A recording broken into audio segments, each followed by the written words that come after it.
अनमोल मोती कार्यक्रम में आपका स्वागत है। ओम शांति।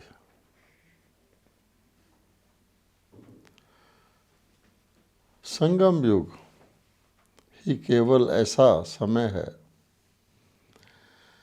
जिसमें हम आत्माएं गति को, सद्गति को, सर्वश्रेष्ठ पद को जन्म जन्मांतर के लिए प्राप्त करते हैं। संगम युग के अतिरिक्त और कोई युग भी नहीं है जहाँ हमारी चढ़ती कला हो। सतयुग को हम अपना लक्ष्य मानते हैं, स्वर्ण युग, गोल्डन एज, देवी देवता पद, लेकिन उसकी प्राप्ति भी हमें सतयुग से पहले संगम युग पर ही होती है। शिव बाबा का अवतरण भी संगम युग पर होता है और सारे विश्व का परिवर्तन, हमारा व्यक्तिगत परिवर्तन, हर चीज़ का परिवर्तन, प्रकृति का परिवर्तन, ये सब संगम युग पर ही होता है। इसलिए हमें संगम युग के महत्व को हर वक्त ध्यान में रखना चाहिए।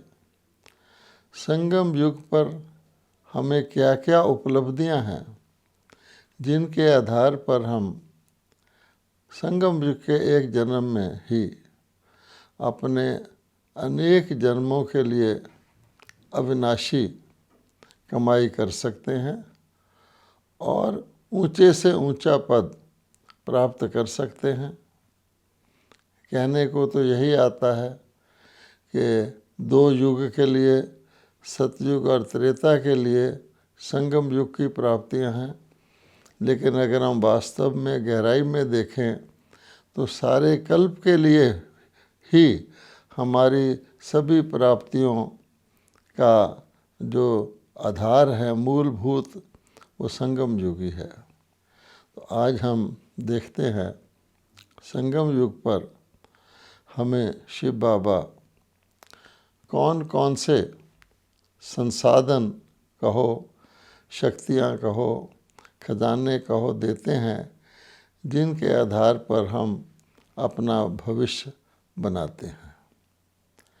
अगर हम एक वृक्ष का उदाहरण लें, किसी भी फल का वृक्ष जो होता है वो उसको समझने से हम ये समझ जाएंगे कि फल की प्राप्ति के लिए वृक्ष कैसे कैसे कार्य में आता है, वृक्ष के किन किन स्टेजेस से गुजरता है। तो हम जानते हैं एक छोटा सा बीज होता है और उस बीज में ना केवल सारा वृक्ष निहित होता है, समाया हुआ होता है, लेकिन उस वृक्ष से निकलने वाला जो फल है वो भी बीज में ही समाया होता है। लेकिन बीज से फल तक की यात्रा जो है वो सारी हमको समझनी है, क्योंकि इसी प्रकार से हम अगर संगम युग को वृक्ष कहें, परमात्मा को बीज कहें और सतयुग की और आगे की जो अविनाशी प्रारब्ध है उसको हम फल कहें, तो आगे की जो हम चर्चा करने वाले हैं वो समझने में हमें आसानी होगी। अब हम जानते हैं कि संगम युग पर हमको जो सबसे बड़ी शक्ति प्राप्त होती है वो है ज्ञान की शक्ति, क्योंकि हर चीज़ का ज्ञान चाहिए। अंधकार का भी ज्ञान चाहिए, रोशनी का भी ज्ञान चाहिए। अंधकार से हम रोशनी में कैसे जाते हैं, फिर रोशनी के अंधकार में किस कारण से आते हैं, ये बेसिक ज्ञान अति आवश्यक है, क्योंकि बिना उस ज्ञान के हम अपना पुरुषार्थ सही दिशा में कर ही नहीं सकते। इसलिए दुनिया में भी ज्ञान को शक्ति कहा गया है। नॉलेज इज़ पावर एक प्रसिद्ध कहावत है। Knowledge is source of income, कि उसके द्वारा, ज्ञान के द्वारा ही हमें हर प्रकार की उपलब्धियां और प्राप्तियां होती हैं। संसारिक रीति से हम लौकिक ज्ञान की बात करते हैं। जैसे इस दुनिया के अंदर पढ़े लिखे लोग होते हैं या कोई ना कोई हुनर कोई सीख लेता है, किसी को किसी भी बात का ज्ञान हो जाए तो उस फील्ड में वो सफलता को प्राप्त करता है। तो यहाँ पर तो हम ईश्वरीय ज्ञान की बात कर रहे हैं, क्योंकि संगम युग से पहले भी अनेक प्रकार के ज्ञान मानवता को उपलब्ध होते हैं। द्वापर युग से लेकर हम देखेंगे कितने मतांतर, कितनी फिलॉसफियाँ, कितने पॉइंट ऑफ व्यू, कितने शास्त्र, कितने ग्रंथ ज्ञान के बारे में लिखे गए हैं, जो आध्यात्मिक तौर पर भी हैं, फिलॉसफी के भी हैं, विज्ञान के भी हैं, चिकित्सा के भी हैं, लोक परलोक के बारे में भी कई लोगों की जो मतें हैं वो सारी उनमें दी हुई हैं। लेकिन वो सब कुछ होने के बावजूद भी हमारी गिरती कला तो रुकी नहीं, हमारे दुख और अशांति तो बढ़ते ही गए हैं, बल्कि दिनों दिन जीवन तनावपूर्ण होता गया है। और जैसे कि सारा समाज और सारे व्यक्तियों के जीवन, जैसे हम कहते हैं कि उसमें संगठित रूप से उसको यूनिफाइड तरीके से देखने की बजाय अनेक प्रकार की ज्ञान की शाखाओं के कारण, जैसे वृक्ष में छोटी छोटी टहनियाँ भी उगती हैं, उस ज़र्रे ज़र्रे हो गया है ज्ञान। और आज आपको संपूर्ण ज्ञान किसी के पास भी नहीं मिलेगा, वो तो मनुष्य आत्माओं के पास होता ही नहीं है। इसलिए संगम पर ज्ञान के सागर परमात्मा जो रचेता हैं, बीज रूप हैं, वो मनुष्य सृष्टि के आदि मध्य अंत का ज्ञान जानते हैं। तो वो ज्ञान हमें वर्तमान समय उपलब्ध होता है। तो ज्ञान के द्वारा हम अपनी प्रारब्ध को बनाते हैं। ज्ञान बहुत बड़ी शक्ति है। ज्ञान को धन भी कहा गया है, खजाना भी कहा गया है। मीराबाई का प्रसिद्ध भजन है, पायो री मैंने ज्ञान रतन धन पायो।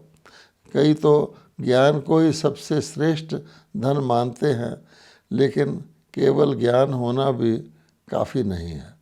किसी व्यक्ति को किसी चीज़ का ज्ञान, सत्य ज्ञान मिल भी जाए कि ये रास्ता हमारी मंजिल तक जाता है, लेकिन उस रास्ते पर यात्रा करना और मंजिल तक पहुंचना, उसके लिए अन्य चीज़ों की भी आवश्यकता होती है।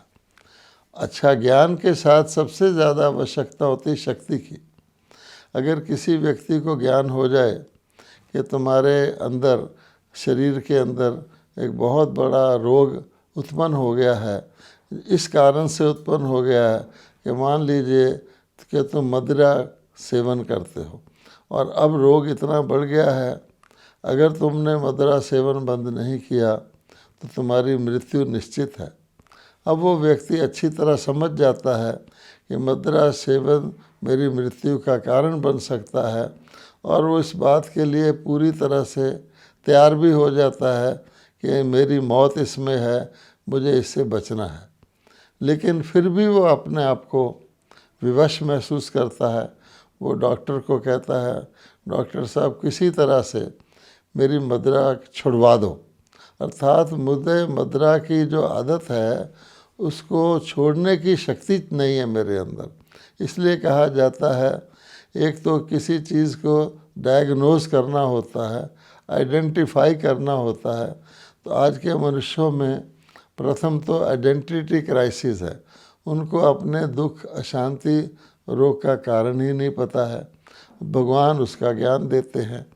तो सार में यूँ कहें कि भगवान कहते हैं कि मूल कारण यही है कि तुमने मैं को मेरा, मेरा को मैं मान लिया है। अपने को शरीर मान के चलते हो। शरीर तो एक माध्यम है, शरीर तो मृत्यु को प्राप्त होता है, वास्तव में तुम आत्मा हो। इस मूल कारण से ही तुम्हारी ये गति हुई है। इसलिए भगवान ने ज्ञान का प्रथम पाठ तो ये हमको पढ़ाया है। लेकिन फिर आता है ये, इसको कहते हैं आइडेंटिटी क्राइसिस, अपने आप को गलत समझना।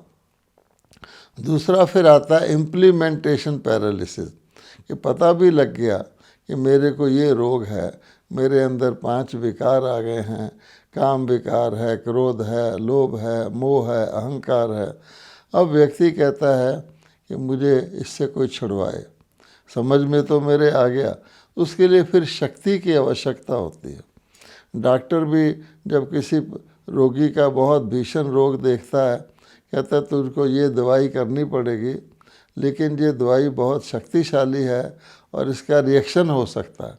तो फिर मरीज़ कहता है कि मुझे कोई साथ में टॉनिक या कोई मुझे एंटीडोट दीजिए ताकि दवाई का उल्टा रिएक्शन ना हो जाए। इसी प्रकार से फिर भगवान कहते हैं संगम पर मैं तुम्हें गुप्त शक्तियाँ यानी आत्मिक शक्तियाँ, मनोबल प्रदान करता हूँ, जिसकी विधि भी बताते हैं कि मुझ सर्वशक्तिवान को याद करने से, मेरे साथ योग लगाने से, मेरे साथ अपने मन को कनेक्ट करने से, जैसे पावर हाउस से किसी चीज़ को कनेक्ट किया जाता है तो तुम्हारे अंदर वो शक्तियाँ और वो मनोबल आएगा। इसलिए भगवान कहते हैं कि शक्तियाँ भी मैं इस समय पर सर्वशक्तिवान से शक्तियाँ हमको मिलती हैं तो सर्व शक्तियाँ, लेकिन अष्ट शक्तियाँ बहुत प्रसिद्ध हैं कि अष्ट शक्तियाँ भगवान ही देते हैं और अष्ट शक्तिधारी ही दुर्गा को दिखाते हैं, यानी जो सिंह के ऊपर सवार हो सके, सिंहासन पर बैठने लायक बन सके। इसलिए फिर भगवान कहते हैं तीसरी जो मैं तुमको शक्ति देता हूँ वो है कि अपने आप को देवता बनाने के लिए, गुणवान बनाने के लिए, गुणों की धारणा करने के लिए तुम्हें समय का ज्ञान देता हूँ कि उसके लिए समय भी चाहिए और वो समय केवल संगम का समय है। तो भगवान कहते हैं जिस प्रकार से अन्य शक्तियाँ या खजाने हैं, संगम का समय एक बहुत अमूल्य खजाना है। और उसके साथ साथ भगवान कहते हैं तुम्हारी आत्मा की उन्नति के लिए मुख्य बात होती है कि कलयुग के अंदर विकर्मों के कारण, विकारों के कारण मनुष्य जो हैं उनके अंदर खुशी तो बिल्कुल गायब हो जाती है। उनके अंदर मायूसी, मगरूरी, मुरझाइश, मतभेद, डिप्रेशन इत्यादि ही रहता है। आज समाज में आप देख लीजिए चारों ओर मनुष्यों के चेहरों पर वो मुस्कुराहट नहीं है, वो खुशी नहीं है, कोई आनंद की फीलिंग नहीं है। वो अपने जीवन को ऐसे लगता है जैसे कि बस चला रहे हैं या चिल्ला रहे हैं। आइदर दे आर क्राइंग और कैरिंग ऑन।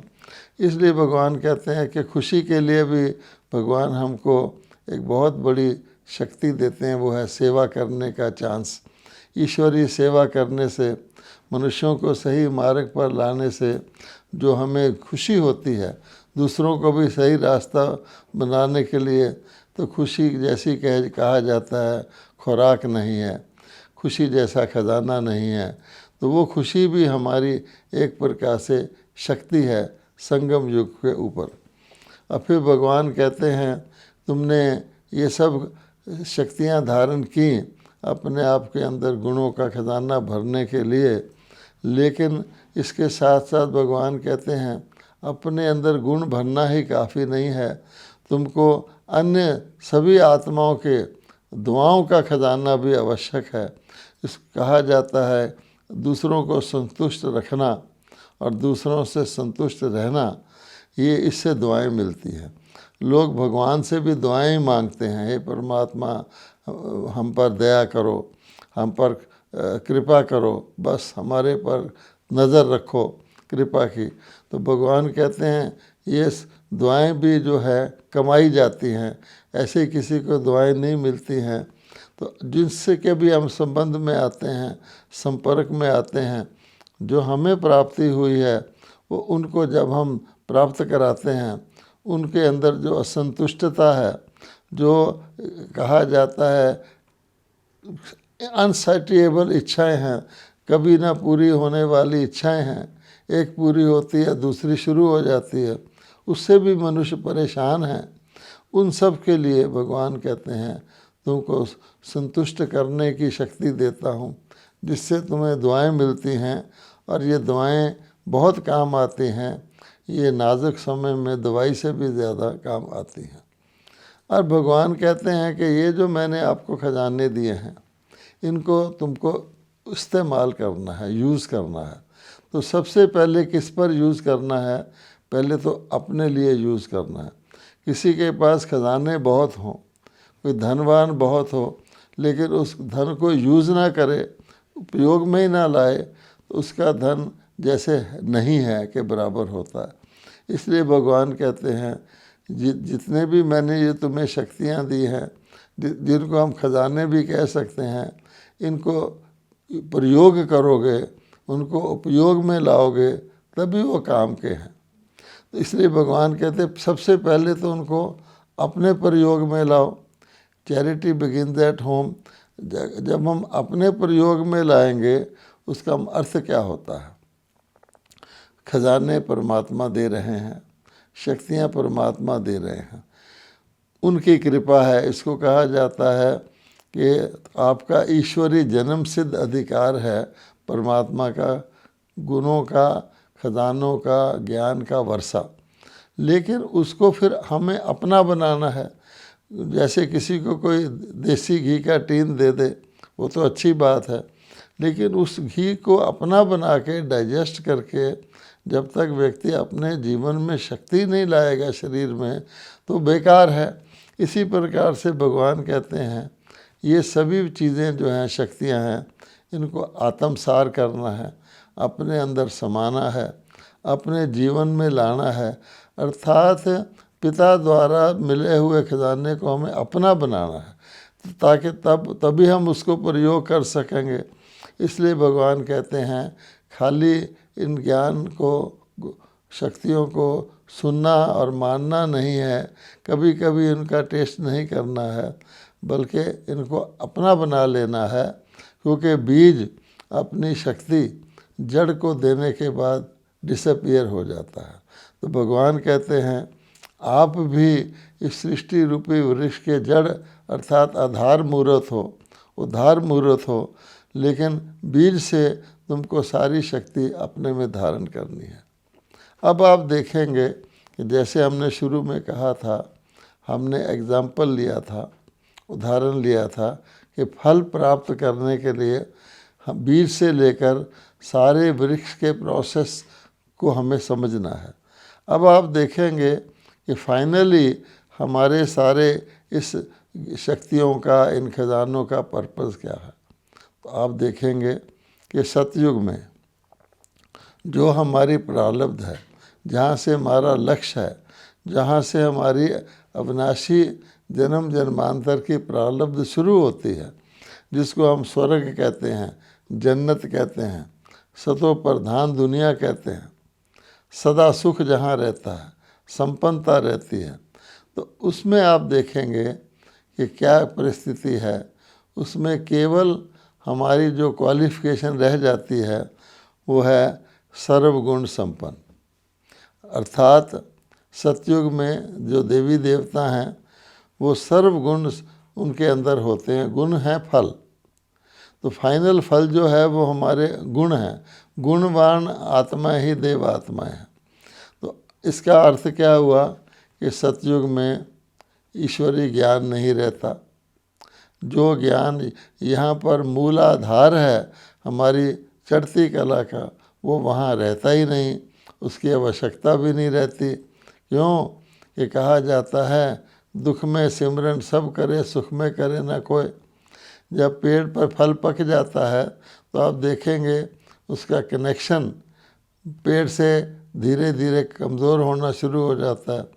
जो डंडी बहुत पक्की होती है उस फल के साथ कनेक्टेड, उसको सारा पोषण उसके अंदर बढ़ाती है। जब फल पक जाता है, अब उसको किसी पोषण की आवश्यकता नहीं रहती, तो डंडी बिल्कुल सूख जाती है। हवा के झोंके से ही वो फल पक कर के नीचे आ जाता है।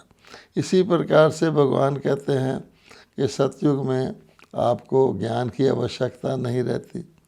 फिर इसी प्रकार से दिव्य शक्तियों की आवश्यकता नहीं रहती, किसी प्रकार की आपको सेवा की आवश्यकता ही नहीं रहती, क्योंकि देवी देवताओं की दुनिया में सेवा करवाने वाला ही कोई नहीं है, कोई लेने वाला ही नहीं है जिसको आप दें। तो इसलिए आखिरकार बचते हैं तो दैवी गुणों की धारणा ही बचती है।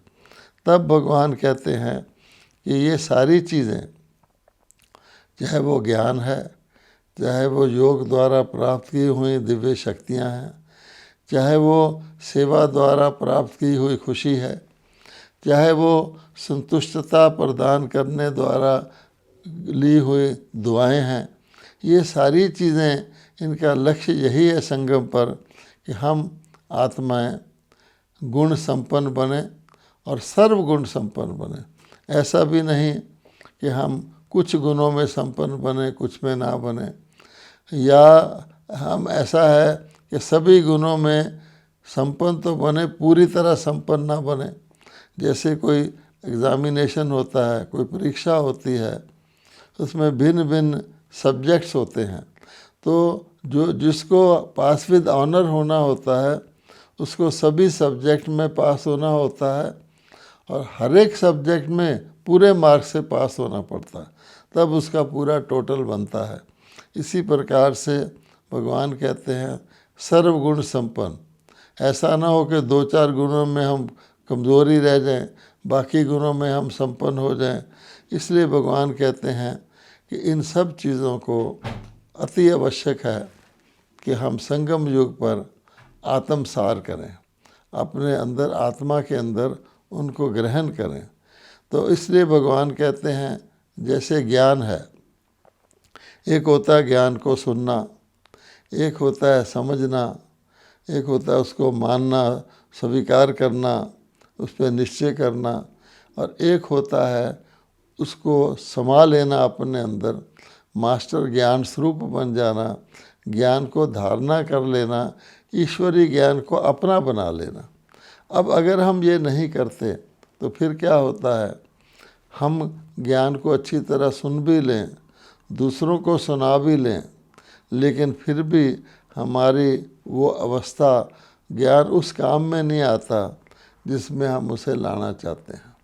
इसीलिए भगवद गीता में भी कहा हुआ है कि आश्चर्य की बात है कि मेरा ज्ञान मनुष्य सुनते भी हैं, धारण भी करते हैं, दूसरों को सुनाते भी हैं, लेकिन ज्ञान स्वरूप पूरी तरह से नहीं बनते, बुद्धि तक धारण करते हैं, इसलिए उनकी नींव पक्की नहीं होती। अब क्या होता है फिर ऐसे व्यक्तियों का, तो भगवान बताते हैं, क्योंकि परमात्मा परम शिक्षक हमारी सारी एक्टिविटी को, स्टूडेंट्स को आसानी से देखते रहते हैं। वो कहते हैं कि देखिए, जब कोई समस्या आएगी और जिसको ज्ञान से हमने सॉल्व करना है, तो जो तो आत्मा ज्ञान स्वरूप बनी हुई होगी, जिसके जीवन में ज्ञान समा गया होगा, उसके लिए तो समस्या रहेगी नहीं। वो एक प्रकार का जैसे मनोरंजन, कोई पपेट शो देख रहा होता है, कार्टून शो देख रहा होता है, वो तो मनोरंजन का कारण, साधन बन जाएगी। लेकिन अगर किसी ने सिर्फ ज्ञान को बुद्धि में समझा है, तो जब वो समस्या आती है तो क्या होता है, व्यक्ति जो है उस समस्या को देखकर, उसके लिए भगवान ने हमें कौन से ज्ञान का पॉइंट दिया हुआ है, वो बुद्धि में आता है। अब वो पॉइंट भी बुद्धि में सिमरन होता रहता है, इस समस्या के समाधान ये पॉइंट है। लेकिन साथ साथ फिर समस्या भी सामने दिखती रहती है, तो एक तरफ समस्या का पॉइंट बुद्धि में आता रहता है, लेकिन समस्या पॉइंट को धारण ना किए होने के कारण हल नहीं होती। तो फिर क्या होता है कि जो हम वांछित फल चाहते हैं वो नहीं हो पाता। हम चाहते हैं कि क्रोध ना आए, और क्रोध ना आने के लिए हमको बहुत सी ज्ञान की पॉइंट्स मिली हुई हैं कि दूसरे को आत्मा समझो और क्रोध को एक बहुत बड़ा विकार समझो। क्रोध पहले खुद को जलाता है, फिर दूसरे को जलाता है, क्रोध से कोई लाभ नहीं होता। ये पॉइंट्स आती जाती हैं, लेकिन साथ साथ क्रोध भी कर लेते हैं। बहुत समय तक काफ़ी समय तक क्रोध को रोकने की कोशिश करते हैं, फिर हम कहते हैं मुझे क्रोध करना नहीं चाहिए था लेकिन मेरे से हो गया। इसी प्रकार से आलस्य है, तो आलस्य के ख़त्म करने के लिए भगवान ने कई ज्ञान की पॉइंट दी हुई हैं। जिन्होंने धारण कर ली उनका तो आलस्य ख़त्म हो जाता है, लेकिन जिनके अंदर है वो क्या करते हैं, आलस्य आ रहा है उस वक़्त ज्ञान की पॉइंट भी आती हैं कि देखो संगम युग के समय का बहुत महत्व है, आलस नहीं करना चाहिए। फिर आएगी अब तुमने आलस किया तो कलब तुम्हें इसी समय आलस करना पड़ेगा, बहुत बड़ा नुकसान है। लेकिन साथ साथ ये पॉइंट धारण करते हुए भी आलस आ भी जाएगा, फिर कहेंगे आलस मैं करना तो नहीं चाहता था पर मैं आ गया। यही बात अलबेलेपन पे लागू होती है। तो कहने का भाव है कि पॉइंट्स के बुद्धि में रखने वाला हर बार विजय नहीं होता। जिन्होंने धारणा कर ली है ज्ञान की, वो हर बात में हर वक़्त सदा विजयी रहते हैं। तो हमें तो विजयी बनना है, तभी तो हम सूर्य वंश में आ सकेंगे। बाबा कहते हैं अब तो ऐसा समय है कि युद्ध करके विजयी बनना भी विजयी नहीं है। आप ऐसे विजयी बनो कि आपको परिस्थितियों से, संस्कारों से युद्ध करना ही ना पड़े। अब इसी प्रकार से शक्तियों की बात आती है। हम जानते हैं कि हमें परमात्मा के द्वारा अनेक, जिसको कहते हैं दिव्य शक्तियाँ प्राप्त हुई हैं, जिनको उन्होंने देवियों के हाथ में, देवताओं के हाथ में अस्त्र शस्त्रों के रूप में दिखा दिया है। वास्तव में वो सिर्फ दिखाया गया चिन्ह के तौर पर। ये सारी हमारी शक्तियाँ दैवी और दिव्य शक्तियाँ हैं। तो जो दिव्य शक्तियाँ होती हैं हम जानते हैं वो अंदर से काम करती हैं।